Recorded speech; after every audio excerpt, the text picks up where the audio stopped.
These are the 12 qualities of a perfect Brahmana. Following religious principles, speaking truthfully, controlling the senses by undergoing austerities and penances, being free from jealousy, being intelligent, being tolerant, creating no enemies, performing yajna, giving charity, being steady, being well versed in Vedic study, and observing vows. Aravindanabha, Lord Vishnu, who has a lotus growing from his navel.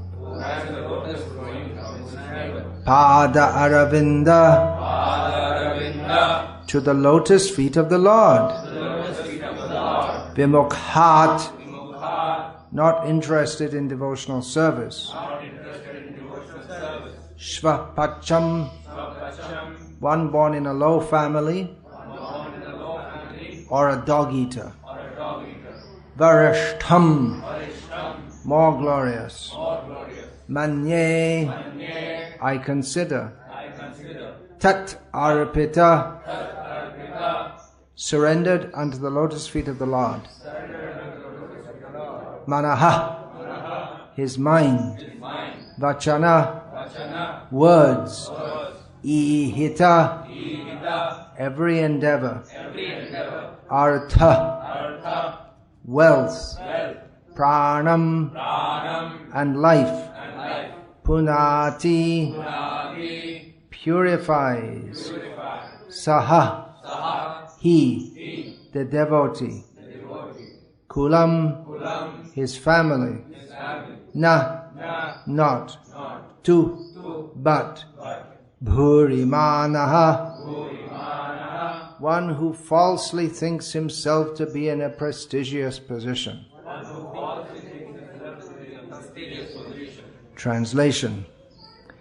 If a Brahmana has all 12 of the Brahminical qualifications, as they are stated in the book called Sanat Sujata. You don't have the Telugu book there to read from? That would make it a lot easier for you. It's quite a long purport. You can get the Telugu Bhagavatam. If a Brahmana has all 12 of the Brahminical qualifications, but is not a devotee, and is averse to the lotus feet of the Lord, he is certainly lower than a devotee who is a dog eater. That we understand as being born in the family of dog eaters, because devotees don't eat dogs. But who has dedicated everything, mind, words, activities, wealth, and life, to the Supreme Lord. Such a devotee is better than a Brahmana because the devotee can purify his whole family, whereas the so-called Brahmana, in a position of false prestige, cannot purify even himself. Regarding the devotee purifying his family, Srila Bhaktisiddhanta Saraswati Thakur commented that a neophyte devotee purifies 3 generations of his family. A Madhyamadikari purifies 14 generations. And an Uttam Bhagavat purifies 100 generations. Alright, so we'll start reading the purport now. Here is a statement by Prahlada Maharaj, one of the 12 authorities, regarding the distinction between a devotee and a Brahmana expert in karma kanda or Vedic ritualistic ceremonies. There are 4 varnas and 4 ashrams which divide human society, but the central principle is to become a first-class pure devotee.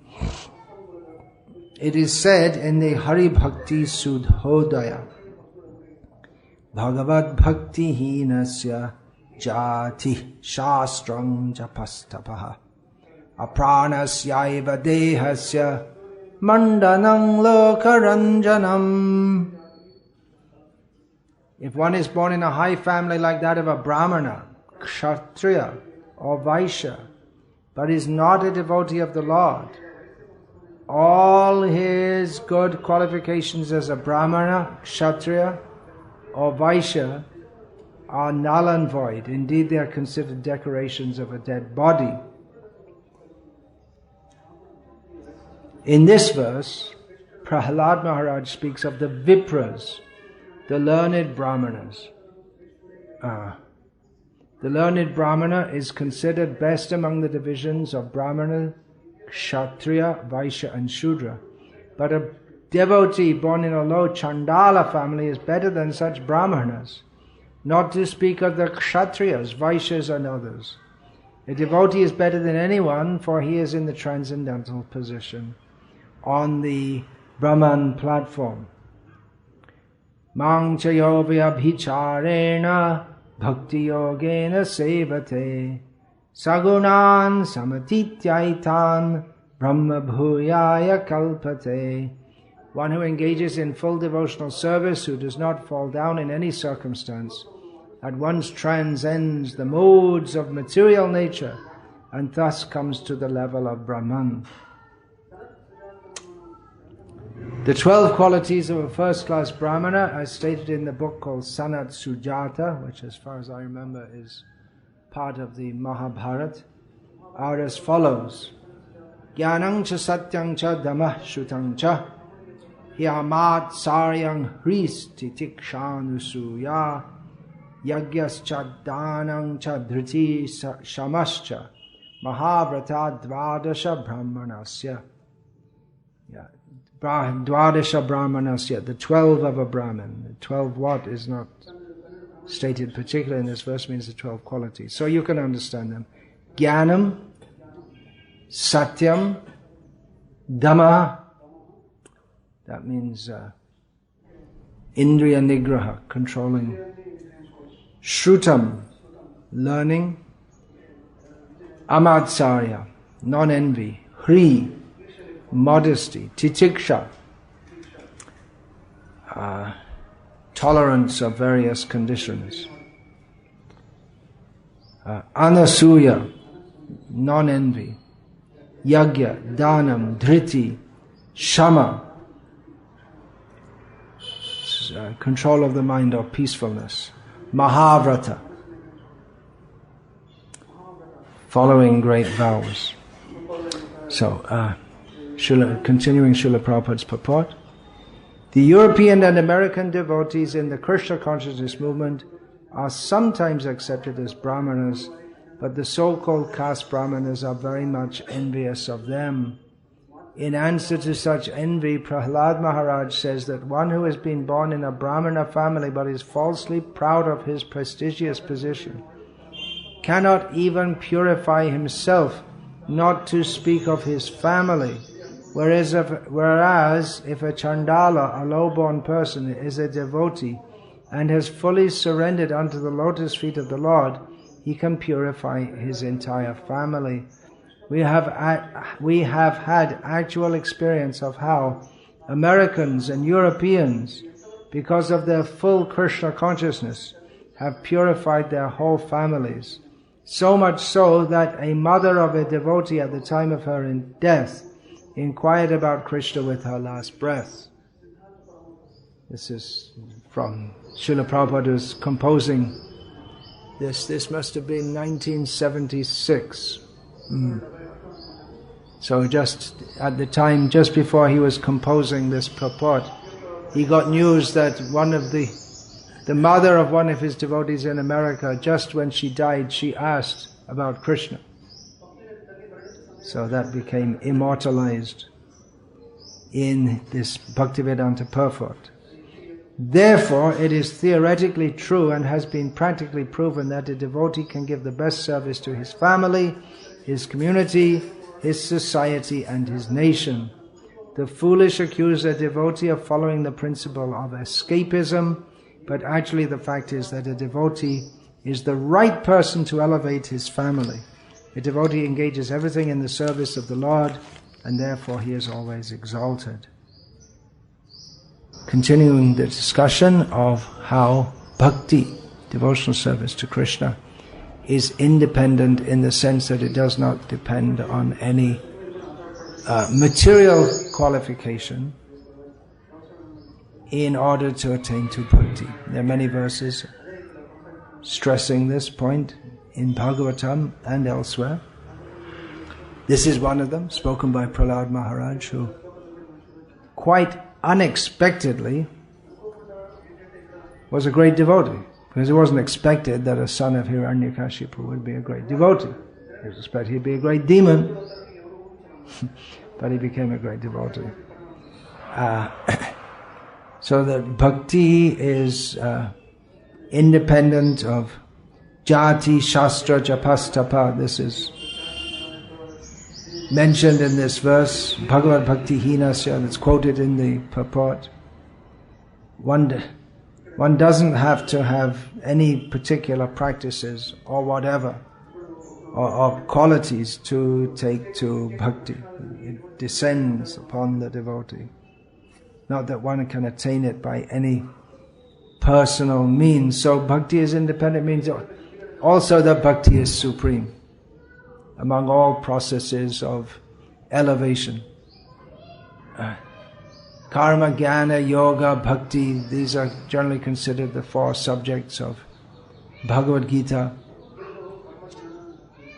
Bhakti is supreme because the others are dependent upon, well, they also ultimately depend on the mercy of higher authorities, but it also depends upon many material conditions to perform them, to even begin to perform them,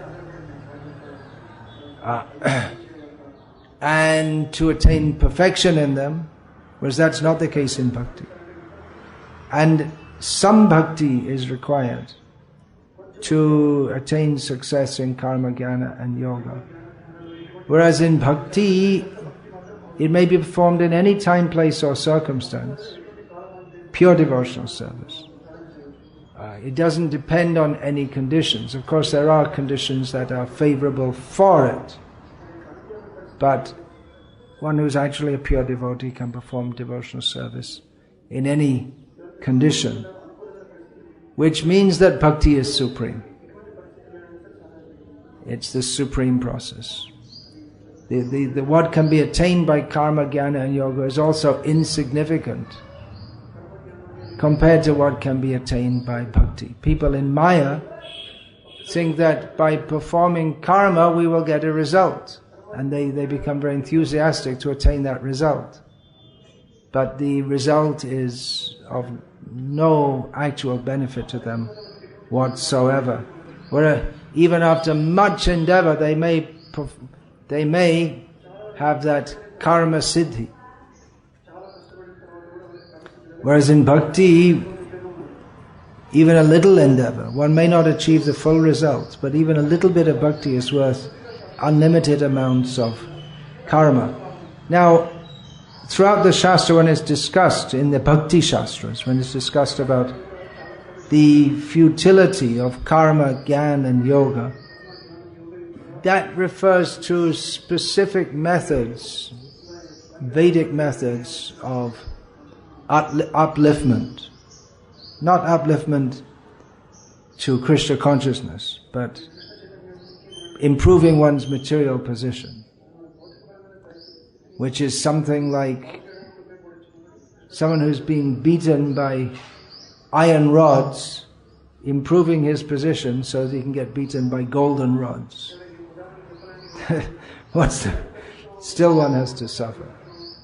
So nowadays the karma kanda and jnana kanda, the traditional Vedic process, that doesn't apply. But still the idea is that by work in this world, one can achieve all that is desirable, that one should do. So karma in this world, the idea, work hard, make money, be a success. What is all this bhakti, useless waste of time? Perform pious activities, feed the poor, open schools and hospitals. So this falls under karma. You It's the same idea that by performing activities in this world, we can become good and happy. And jnana, the idea that by studying so many things, we shall understand everything.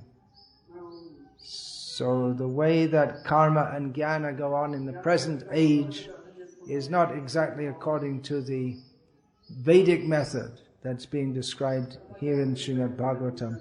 But it's the same basic attitude.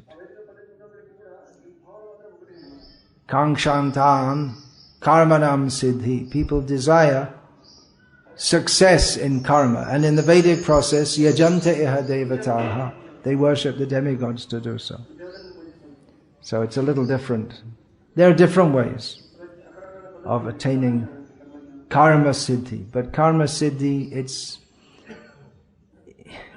there is perfection in karma, in that one can go to the heavenly planets, but it's to a sane person, it doesn't make any sense. You can call it siddhi. Yeah, I achieved the goal of my life. It's like, again, the example, the goal of my life is instead of being beaten with iron rods, I'll be beaten with golden rods. It makes no sense. One still has to suffer. It may be more prestigious to be beaten by golden rods, but it still hurts. So there are various points which arise in the discussion of this topic, which is why we're going on with it now for the third day, is it, or fourth day?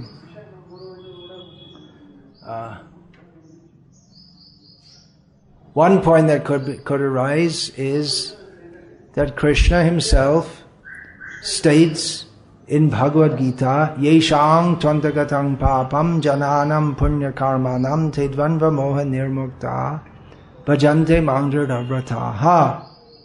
He says that persons who have ceased, who have sinful acts and who are free from all sinful reactions, and who have performed pious activities, and who are free from the dualities of delusion, thinking in terms of this is mine, that is yours, this is my friend, this is my enemy, this is good for my material progress, this is an obstacle. One who has arisen above such dualities. People who have all these qualifications can engage in my devotional service with a vow, a firm vow, Krishna says.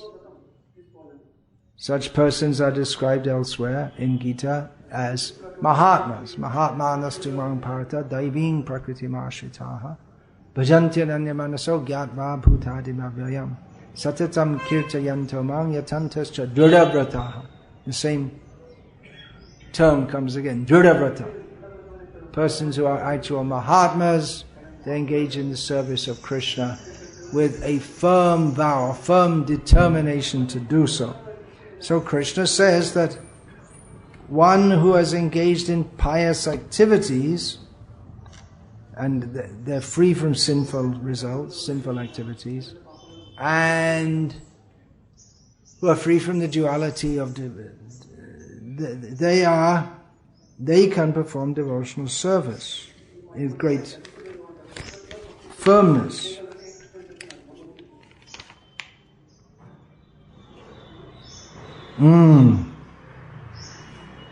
Now again, regarding qualifications for bhakti, there's a statement from Narottam Das's Prema Bhakti Chandrika. Govinda Bimuk Jane Svrti Nahe Hena Dhane Lokik Karya Shab Jane. Hena Dhan, he means the wealth of devotional service. People who are averse to Govinda, they do not attain the wealth of devotional service because they consider it to be mundane. So there is some qualification for devotional service. especially to attain the full bliss, the highest level. Krishna Bhakti Rasa Bhavitamati Kriyatang Yadi Kato Pi Labhyate Tatra Lolyam Api Mulyam Ekalam Janma Koti Sukritarina Labhyate. To attain the Krishna Bhakti Rasa Bhavitamati, which Srila Prabhupada translates as Krishna consciousness, Krishna Bhavana, Krishna consciousness. It is required that one has lolyam, or an intense desire to attain it. But this is not a material qualification. This is a spiritual qualification. The difference between a material qualification and a spiritual qualification is that a material qualification arises from material consciousness, from the illusion of thinking, I am this body, or even from the illusion of thinking that I am spiritual, aham brahmasmi, but not accepting that I am an eternal servant of Krishna. Aminitta Krishna, Ami Siddha Krishna Das. Ei kotha bhule, mayar nafar hoya chirodin bhule. This is from the Prema Vivarta of Jagadananda Pandit. It's a very important instruction. Forgetting that I am in my constitutional position a servant of Krishna, one becomes a servant of Maya, and therefore Chiradin just always wanders around this material world. So in material consciousness, one thinks that I am this body and I am to enjoy it, or I am not anything of this world, I have to get out of it. But in either case there's no connection with Krishna. So the idea of enjoying this world means that, well, one has to become qualified, work hard, get money, become a success.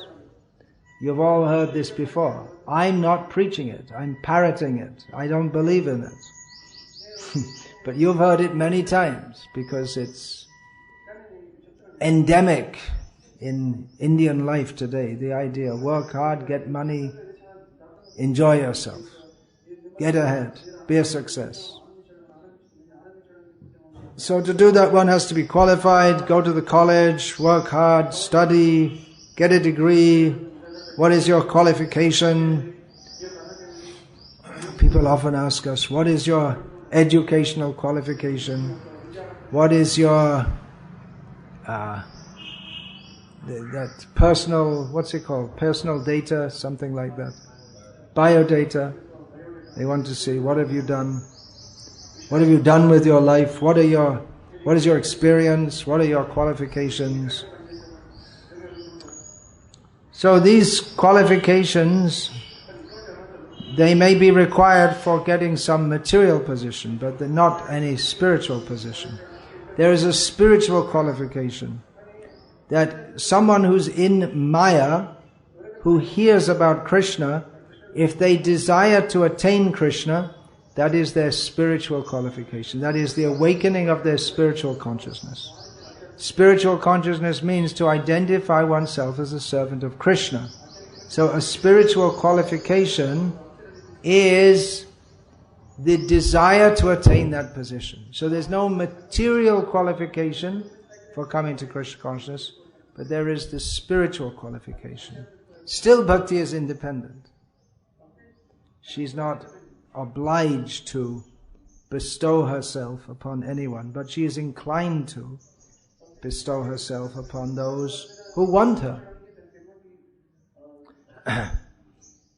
So one disqualification for bhakti is to have no interest in it. And the qualification to have interest in it, that outweighs all other qualifications such as Vipradvishadaguna Yuta Aravindanabha Pada Aravinda Vimukhat. to be not interested in Krishna consciousness, even if one has all very good qualities. Following religious principles, speaking truthfully, controlling the senses by undergoing austerities and penances, being free from jealousy, being intelligent, being tolerant, creating no enemies, performing yajna, giving charity, being steady, being well versed in Vedic study, and observing vows. Where do you find anyone nowadays like that, or even so pious? If we were to find such a person, we'd say you're less than a dog eater.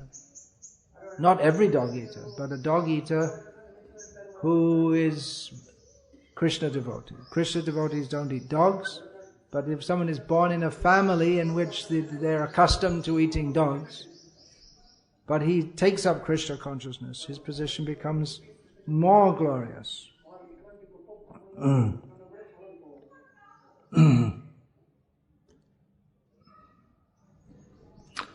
Now,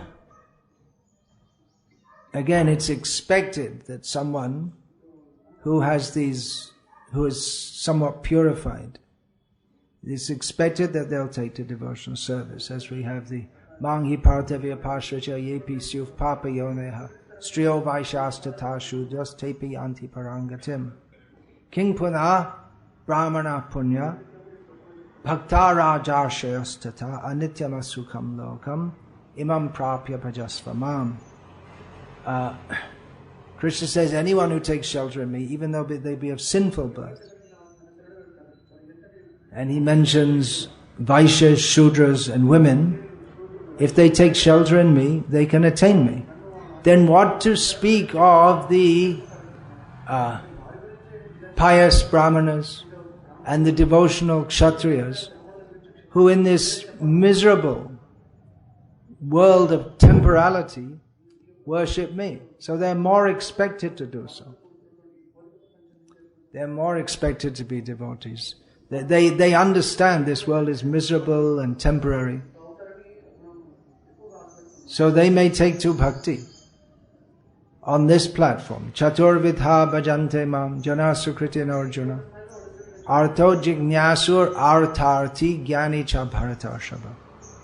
4 basic types of sukriti, pious people, take to my devotional service, Krishna says. Those who are distressed, desirous of wealth, inquisitive, and in knowledge of Krishna.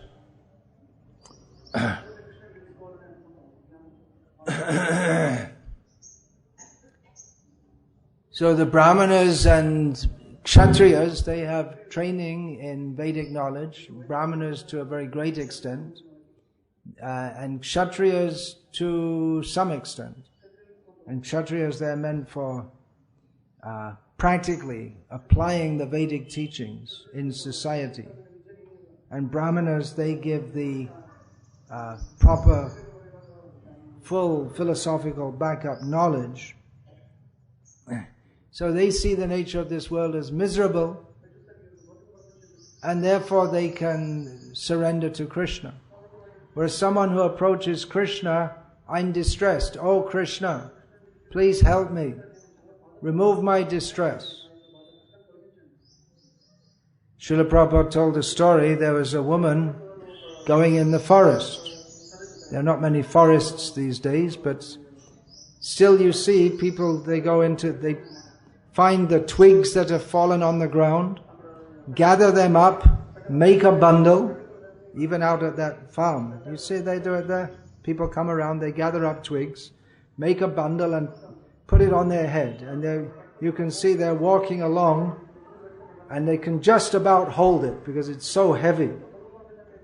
They have usually these people, they're not very well nourished, so they have thin, I'm sure you see it in Nepal.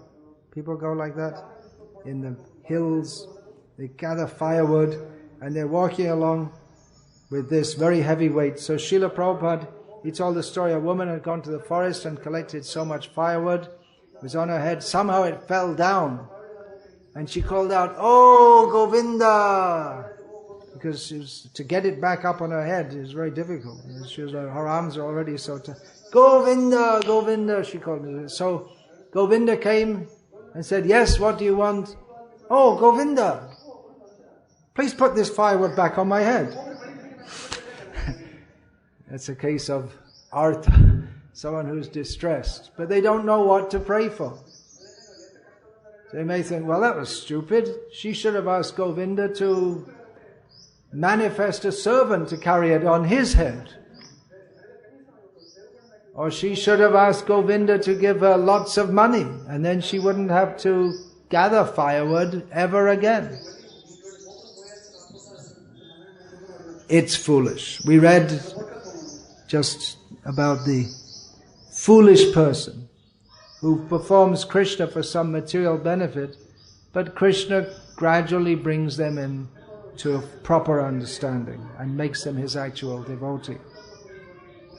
So people who are already aware that this world is temporary and miserable, they will take to Krishna's devotional service with the proper motive. They're more likely to do so with the motive simply to serve Krishna. Now, we're in Chaitanya Mahaprabhu's Sampradaya, so fortunately for us, we are being directed toward Krishna Prema, following in the footsteps of the residents of Vrindavan, who serve Krishna only for his pleasure. And they take pleasure in doing so. They don't think about their own pleasure, but by not thinking about their pleasure and just serving the reservoir of pleasure, Krishna, they become most happy. Whereas most Vaishnava Sampradayas, glorious as they are, their aim is mukti. The idea we'll get out of this world and go to the spiritual world and serve Krishna and be happy like that. But they actually stress on mukti. Whereas Chaitanya Mahaprabhu, he stresses on Mama Janmani Janmanishvare Bhavatad Bhaktira Haituki Tvai. Service, not even asking for liberation from this world. So he stresses on bhakti as the means and the end. Whereas in some sampradayas, bhakti is seen as a means to attain sharanagati. It's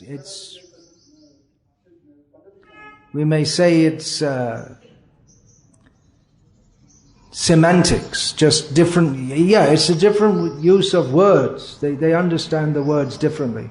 They take bhakti to be a means, but the means is sharanagati, to take shelter of Krishna. And when you take shelter of Krishna, Mamekam Sharanang Raja Ahang Twang Sarva Pabhebhyo Moksha Yashami, Krishna delivers us from these material conditions. Now, there is the Vedic process that one takes to the Vedic process as a Brahmana, Kshatriya, Vaishya, Shudra. It follows the Varnashram Dharma system. And the idea is that by following this, one can become gradually purified. And gradually one can come to the highest platform. The idea is that by performing Vedic karmas, one indirectly worships Vishnu. By performing yajnas, one indirectly worships Vishnu.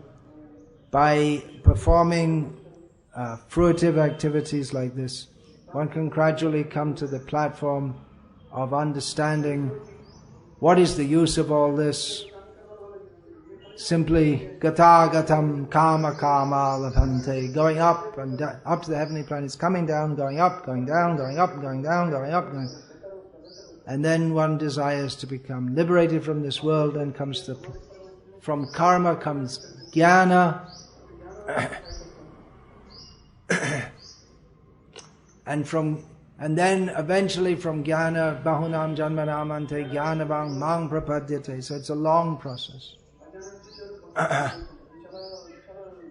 That, and even to come to the platform, even after many, many lifetimes, to come to the platform of understanding that I am meant to serve Krishna, at some point one has to get information from a pure devotee. One has to be favored by the pure devotees.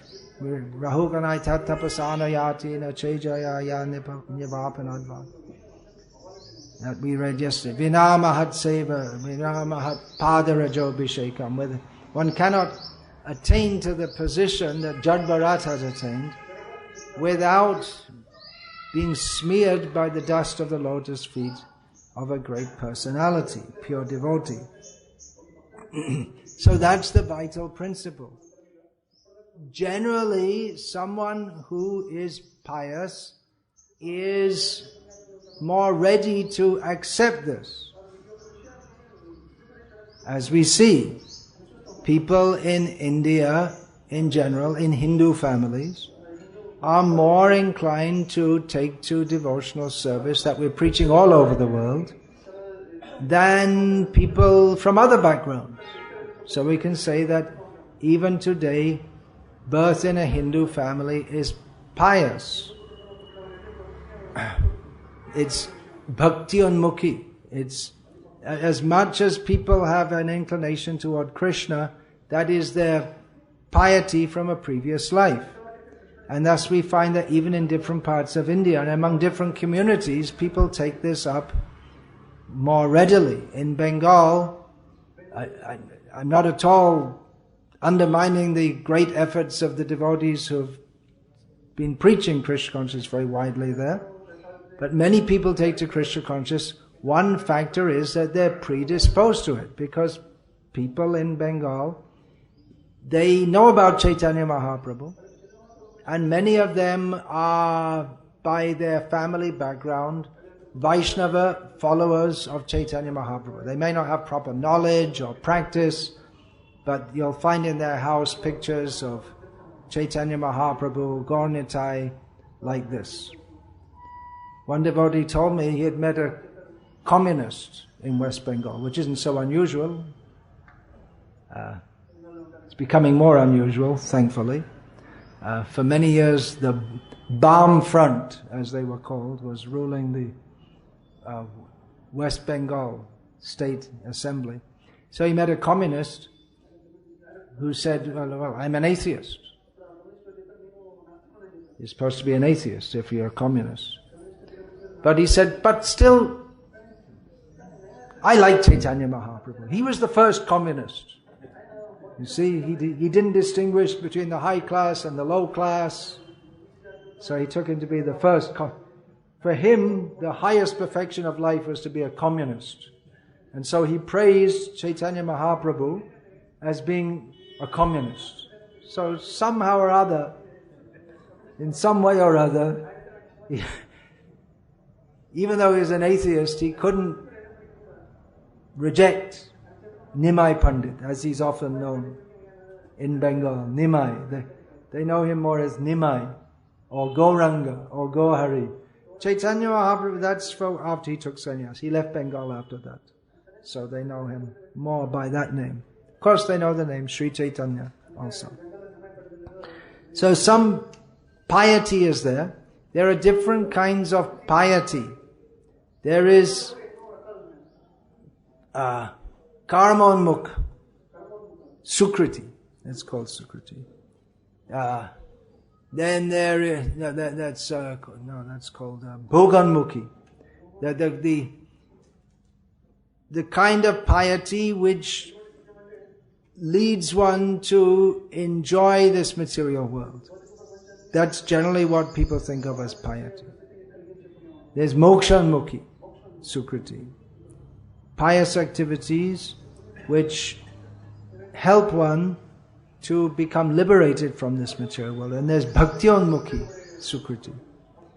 Pious activities which help one to attain to pure devotional service. Now, the piety that helps one to attain to pure devotional service, it's in connection with bhakti. It's on a different level to that of karma, performing social welfare activities such as kshatriyas can do, making roads, putting shade trees on the roads, digging ponds so people can have water for bathing and for cooking and for irrigating the fields. These are all pious activities because they help people on the material sphere. Of course, if the whole society is centered around Vishnu, if the whole society is Vaishnava society, then even activities which are meant for bodily welfare work, they become linked to bhakti because you're serving the Vaishnavas, serving them their bodily needs. So, someone who has performed devotional service in previous lives, they are more likely to take to devotional service. That's the general instance. As I gave the example of Bengal. But in Bengal traditionally there is the Vaishnava community and the Shakta community.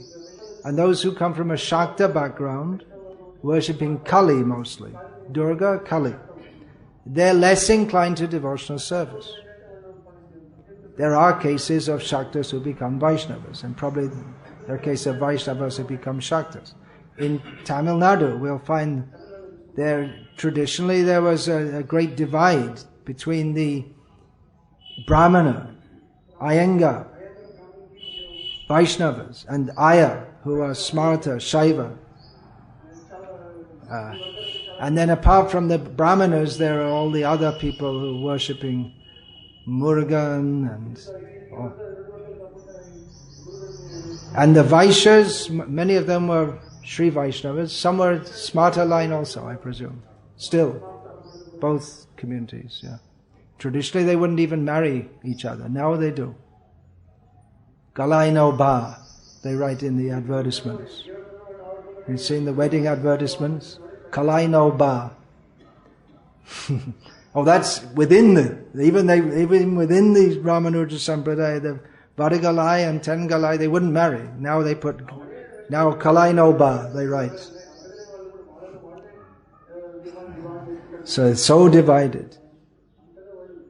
They say they'll have caste, subcaste, sub-subcaste, oil pressing, and then teli, they press the oil seeds. But these castes, they may have stopped pressing seeds 10 generations ago, but one is the one who presses castor seeds and the other one who presses mustard seeds, so they can't marry. And it goes on like that.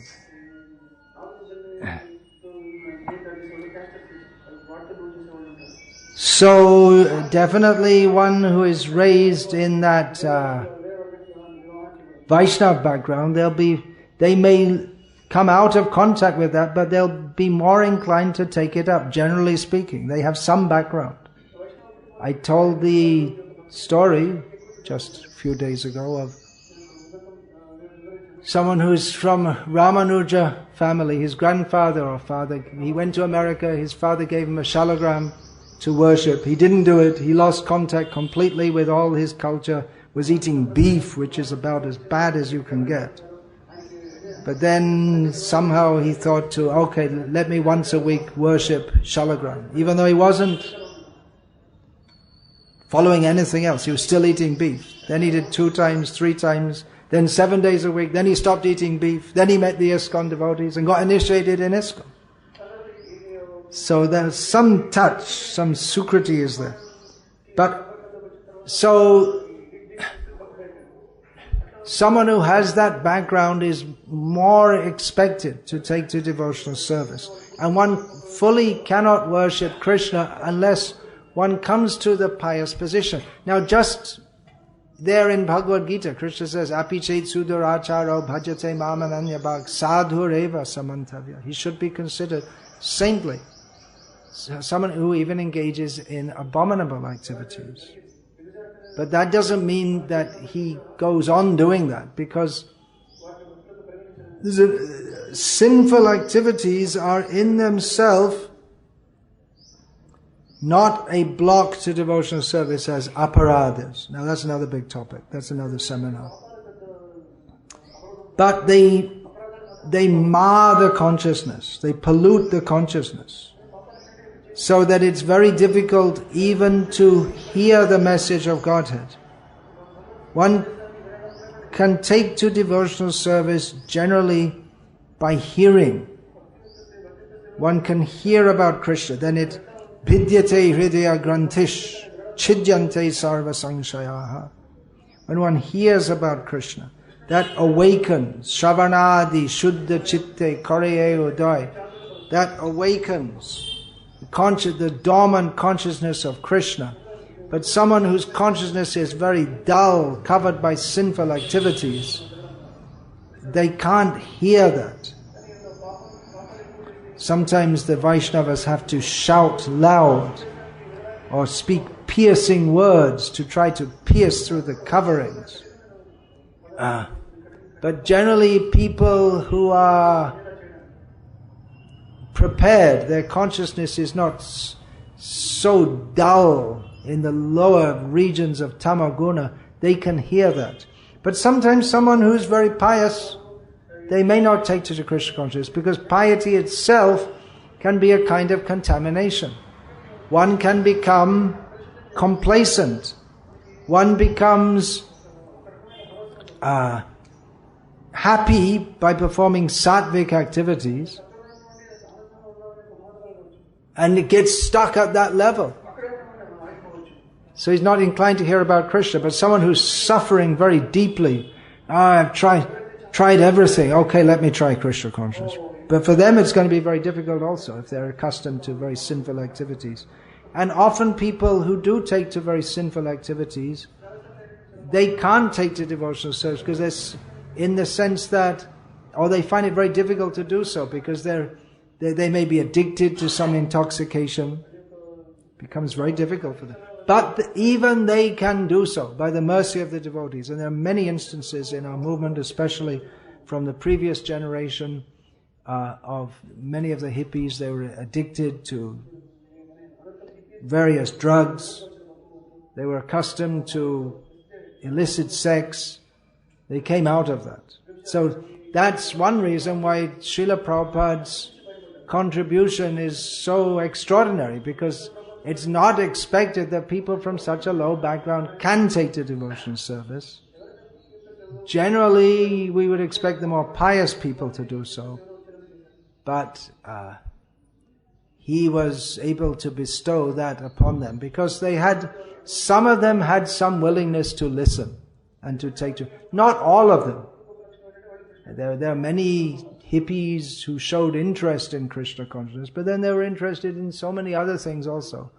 They were interested in spiritual things, and they'd go to transcendental meditation and Guru Maharaji and Paramahamsa Yogananda and Zen and Alan Watts and all kinds of things. So it's not that all of them took to Krishna consciousness. Those were the most fortunate, the most serious. Yes. So that's the general rule, that one may perform abominable activities, but that is not the symptom of a devotee. That is an aberration. That is something. It's not that a devotee is characterized by sinful activities. The point being made there is that devotional service is so powerful that even after one has taken a devotional service, even one out of bad habit or whatever may perform some abominable activity, but he doesn't become disqualified from performing devotional service if he again takes to Krishna consciousness very seriously. Ananya bhak. He doesn't become disqualified like that. But it will be seen in devotees that they do cease all kshipram bhavati dharmatma. He very quickly comes to the proper position again. Not that he goes on performing sinful activities. Devotional service is purifying so that someone doesn't desire to engage in sinful activities. What are sinful activities? They are manifestations of the desire to enjoy separately from Krishna. So a devotee doesn't cultivate such desires. So he stops that. So someone who has performed activities that are conducive to bhakti, he's more expected to take to bhakti. Whereas by the mercy of a devotee, even someone with no background of good qualifications, they can also be lifted to devotional service. A powerful devotee can uplift even people with no such background whatsoever. And he gives, as reportedly one devotee said to Srila Prabhupada, that, well, people who have pious backgrounds, they can take to devotional service. But we don't have any pious background. Prabhupada said, I've made your pious activities.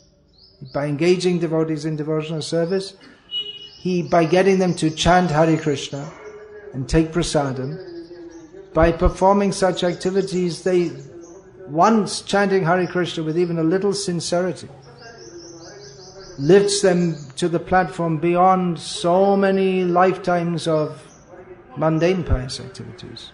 Now there's not much time actually, but so I should finish now. But as it's the last day that I'm here, we should discuss this Krita Punya Punjaha, the cowherd boys who are playing with Krishna. It's said that to play with Krishna, they must have been Krita Punya Punjaha, they must have performed heaps of pious activities. So, was that their qualification? Well, some of the cowherd boys were Nitya Siddhas, just like among the gopis. Some were eternal associates and some were coming to that position. Those who are in the position of eternal devotees, they never performed any pious or impious activities on the mundane platform or in the material. They had no contact with the material world. Those who are coming to the platform of Nitya Siddha, whether one is Sadhana Siddha or Kripa Siddha, upon attaining Siddhi, he's on the same platform as a Nitya Siddha. So, how did they get there?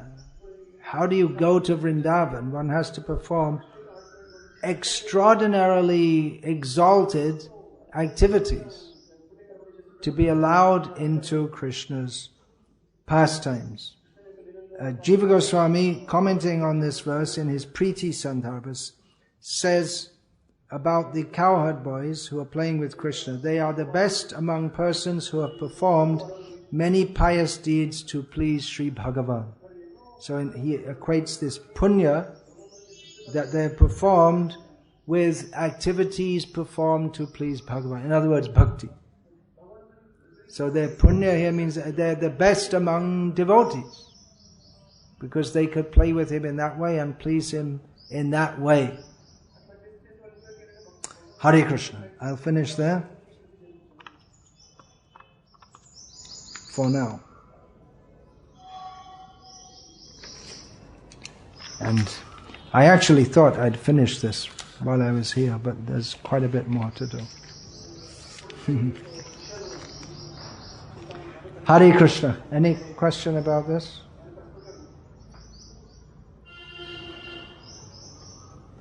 No. Those who understand I am his soul but are not accepting that I am a servant of Krishna is in middle consciousness. One who accepts that I'm spiritual but doesn't accept that I'm a servant of Krishna is in material consciousness. Yeah, it's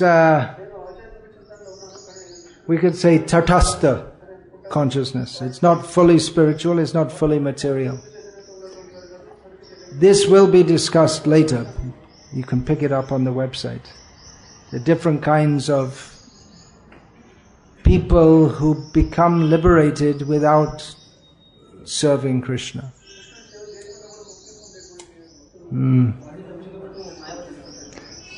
Yeah, it's quite a big discussion.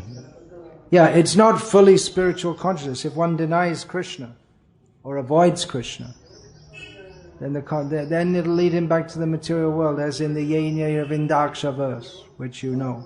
Is it? You know that verse? These persons become liberated by their own endeavor But if such persons don't worship Krishna, they fall down again to material activities.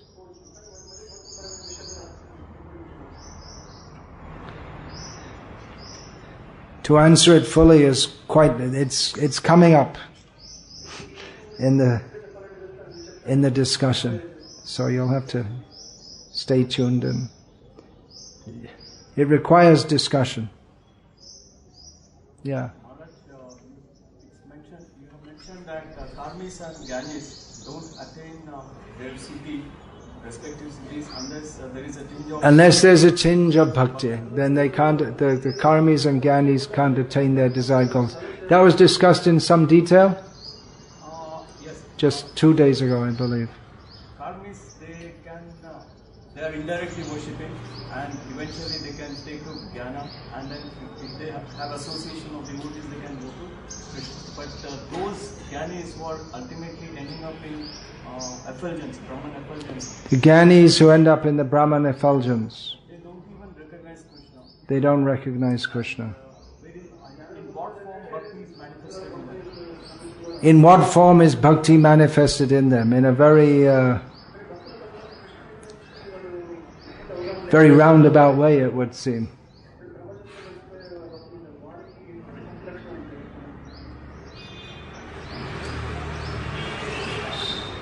They can't attain their goal without a touch of bhakti, but at the same time they're very reluctant to pursue it any further.